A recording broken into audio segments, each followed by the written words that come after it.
मुक्ताबाईंच्या रूपाने आशीर्वाद देणारे आपले रवींद्र बाबा हरणे बाबांच्या चरणी आपण सगळे साष्टांगपणे पाठ करतो। बाबांच्या शब्दाच्या पुढे एकही शब्द न जाता हा पालखी सोहळा अगदी मुक्ताई नगर पासून जवळजवळ आता आजचा 15वा 16वा मुक्काम आहे, सर्वात लांबून येणारा सोहळा आहे। आणि आता काही लोक आज निघाले 15 दिवसात पंढरपूरला जातो, पण काही आता पहिल्यापासून निघाले तर पंढरपूर पर्यंत मार्गक्रमण करत विशाल बाबा ही सगळी मंडळी या ठिकाणी आज पोहोचलेली आहे। आम्ही काल अंबड पासून वडीगोद्री पासून काल गोदामय्याचं स्नानही झालं आणि गोदावरी तापी तीर्थ म्हणजे तापी मैयाचं स्नान, नंतर गोदावरीचं स्नान, आता चंद्रभागेचं स्नान, असं गोदामय्याचं स्नान करून बीड जिल्ह्यामध्ये प्रवेश झाला।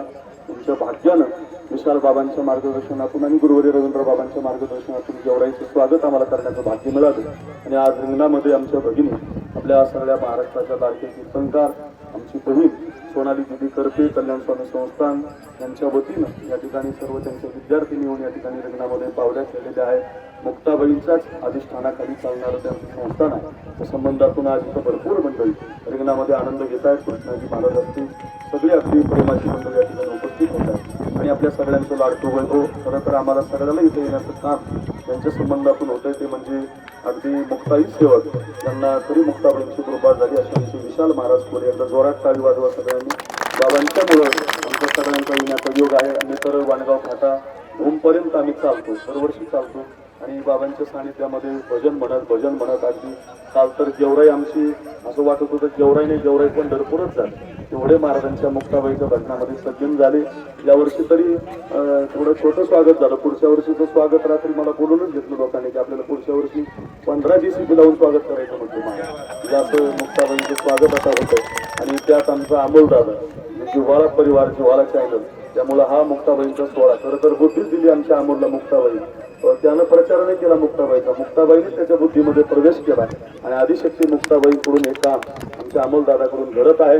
आज हे रिंगण सोहळा मी तर म्हणतो जालन्याला रिंगण झालं, 4-5 खासदार, 4-5 मंत्री, 4-5 आमदार होते, त्याच्यापेक्षा हे रिंगण गोड झालं कारण इथं कोणाचा विक्षेप नसता, काय घोडा पळाला सगळं आम्ही दाबून पाहत होतो, कारण काल इतकं चालू होतं पायच काम करण्यात, पण इकडे आल्यावर पावल्या खेळाव्या लागतील आणि अगदी 15-20 मिनिटापासून पाहत होतो, पण फार सुंदर आनंद सर्वांनी घेतलेला आहे। सगळी मंडळी अगदी मुक्ताबाईंच्या पालखी सोहळ्यामध्ये आपल्या जीवनाचा आग्रह भाग देत आहेत आणि त्या संबंधातून आमचंही भाग्य आहे, काहीतरी विशाल महाराजांच्यामुळे प्रेमी संबंध असल्यामुळे आम्हाला येण्याचं भाग्य मिळतंय।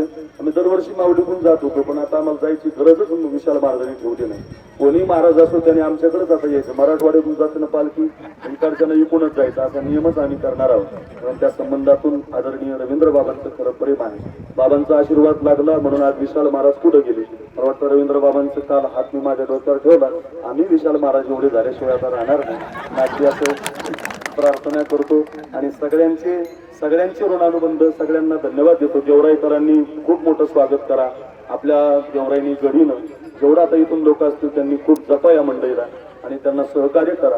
आपण जेवण सगळं तर देतच राहतो, पण जे सहकार्य आपल्या मुक्ताबाईंना लागतं ते द्या, आनंद घ्या अशी प्रार्थना करूया। सुंदर होणार सर्व सुखी पूर्ण होऊन ती दोखी म्हणजे जो आदिपुरुष अखंडित हा सोहळा आता मुक्ताबाईंचा आपल्या सगळ्यांचा आहे। विशाल महाराज जोपर्यंत आहे तोपर्यंत हा गुरु महाराज आहे, काळजीच नाही त्याची। रामकृष्ण हरी रामकृष्ण। खूप धन्यवाद सगळ्यांना आणि मनपूर्वक शुभेच्छा। आदरणीय माझे मित्र श्री अक्रूर महाराज साखरे, आमच्या भगिनी सोनाली दिदी करपे, अक्रूर महाराज यावर्षी योगायोग असा आला की दिदींची कथाही ही इच्छापूर देवीला झाली मध्य प्रदेशामध्ये, जे मुक्ताबाईच्या फळावरचं अत्यंत मानाचं गाव आहे, तिथं जगदंबेचं अधिष्ठान आहे। म्हणजे आमच्या भागात इच्छादेवी ही प्रसिद्ध संस्थान आहे आणि ती मुक्ताबाईशी कनेक्ट असल्यामुळं दिदींची महाराजांशी चर्चा केल्याशिवाय काही शक्यतो कोणाला फोन करत नाही, कोणाच्या कथा कीर्तन होत नाही।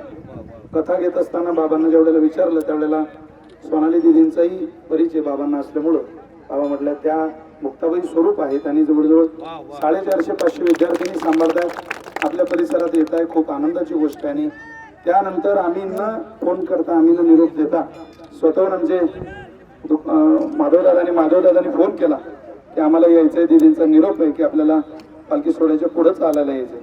आम्ही काहीच देऊ शकत नाही की तुमचा सन्मान करू शकत नाही, कावा इथं प्रत्येक मुलीला संधी देऊ शकत नाही, पण इथं जे मिळतं ते असं मिळतं की जगात ते कुठंच देताही येत नाही, मिळतही नाही। हे मुक्ताबाईचा दिसतं इथं जेवढी छोटी म्हणून आले ती मोठी झाली, जे मोठे म्हणून आले ते छोटे झाले। चांगदेव महाराज 1400 वर्षाचे म्हणून आले ते म्हणतात नाही आज नाव चांगदेव म्हणे आजी जन्म आलो गुरुपुत्र झालो मुक्ताईचा 1400 वर्षावर फुली मारणारे चांगदेव महाराज तसे आपणही इथं छोटं बनवून आलो तरच आपलं कल्याण होईल आणि तुम्ही इथं पुढे येण्याचं भाग्य म्हणजे हे पुढे येण्याचं म्हणजे छोटं बनण्याचं भाग्य मी मगाशी वाक्य बोललो की तुम्ही इथं आलात ना जेव्हा 4 पावलं तुमच्या पोरींनी तुम्ही इथं मुक्ताबाई करता घातले अक्रूर महाराजांनी घातले कृष्ण महाराजांनी घातले आपण सगळ्यांनी घातले 4 पावलं मुक्ताबाई करता घाला संकट काळामध्ये मुक्ताबाई 1000 पावलं तुमच्या करता कधीतरी घालेल आणि ते आपल्याकरता आईसाहेबांनी सुरक्षा कवच म्हणून घालावे हीच प्रार्थना करूया पुरुष एकदा अक्रूर महाराज ताई माधवदादा आदी गुरु संस्थेच्या गुरुकुलातली सगळे विद्यार्थी